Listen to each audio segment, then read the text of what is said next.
राघव दिल्ली में रहने वाला एक पॉडकास्टर है जो रहस्यमयी कहानियों और अनसुलझे मामलों पर शो बनाता है। वह अपनी रिसर्च के लिए एक ऑनलाइन फोरम चलाता है। वहां उसकी मुलाकात अदिति से होती है। अदिति एक कॉलेज स्टूडेंट है जो इतिहास में रुचि रखती है। दोनों के बीच बातचीत बहुत ही नॉर्मल तरीके से शुरू होती है। पहले 2 महीने दोनों सिर्फ अपने काम और कहानियों के नोट्स शेयर करते हैं। रात रात भर चैटिंग होती है। दोनों के विचार, संगीत की पसंद और अकेलेपन का मिजाज बिल्कुल एक जैसा मिलता है। 3 महीना वे दिल्ली के एक कैफे में मिलते हैं। मुलाकात बहुत ही सहज और प्यारी रहती है। कोई अजीब हरकत नहीं। इसके बाद वे अक्सर मिलने लगते हैं।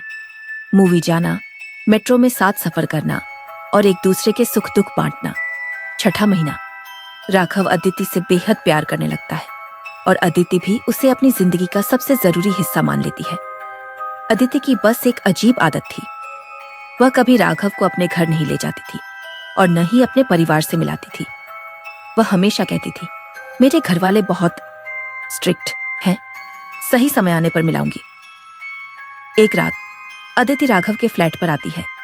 वह बहुत परेशान और डरी हुई लगती है।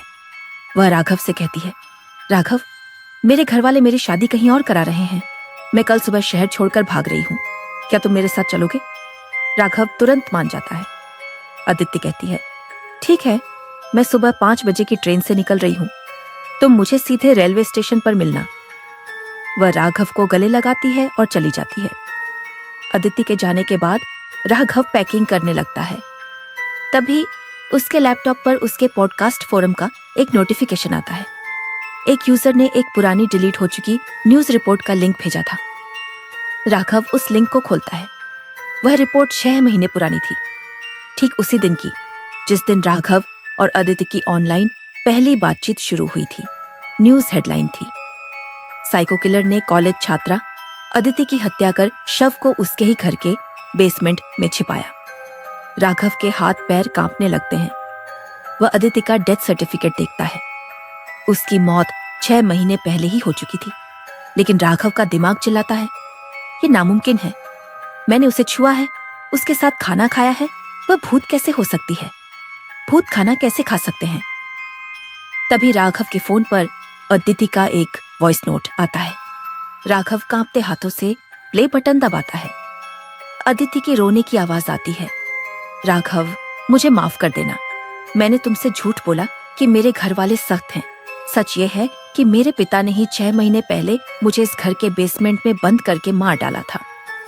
राघव हैरान रह जाता है। अगर वह मर चुकी थी तो उसके साथ कैफे में कौन बैठा था?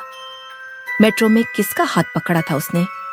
वॉइस नोट में आगे अदिति कहती है, मैं मर गई थी राघव, लेकिन मेरी आत्मा इस घर से बाहर नहीं जा सकती थी। मैं तुमसे बहुत प्यार करने लगी थी। मैं तुम्हारे पास आना चाहती थी, इसलिए मैंने अपनी सहेली रिया के दिमाग पर कब्जा कर लिया।